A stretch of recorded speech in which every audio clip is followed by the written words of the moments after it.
Welcome to MK7 TV. Suryapet మండలం టేకుమట్ల గ్రామ శివార్లో యాదవుల ఆరాధ్య దైవాలైన శ్రీ శ్రీ లింగమంతుల స్వామి చౌడమ్మ తల్లి జాతర మహోత్సవాలకి ఏఐసిసి సభ్యులు రామరెడ్డి సర్వోత్తం రెడ్డి గారు, మున్సిపల్ చైర్పర్సన్ మొరిశెట్టి నివేదిత లక్షాది గారు, జిల్లా కాంగ్రెస్ ఉపాధ్యక్షుడు ముదిరెడ్డి రమణారెడ్డి గారు, జిల్లా కాంగ్రెస్ కార్యదర్శి మాజీ మున్సిపల్ కౌన్సిలర్ ఎడ్ల గంగా భవానీ వీరమల్లు యాదవ్ గారు హాజరయ్యారు. ఈ సందర్భంగా ఆలయంలో ప్రత్యేక పూజలు నిర్వహించి అమ్మవారి ఆశీస్సులు పొందారు. అనంతరం జాతరకు విచ్చేసిన భక్తులతో కలిసి బేరీ వాయించి ఉత్సాహభరితంగా యాదవ సోదరులతో కలిసిపోయారు.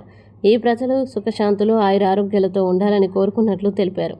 ఈ కార్యక్రమంలో దేవాలయ కమిటీ సభ్యులు బొర్రాజు జానయ్య, జాలా జానకిరాములు, లోడంగి సోమయ్య, జాలా మాణిక్యం, బొర్రాజు వెంకన్న, జాలా నర్సయ్య, 11వ వార్డు కాంగ్రెస్ నాయకులు తదితరులు పాల్గొన్నారు.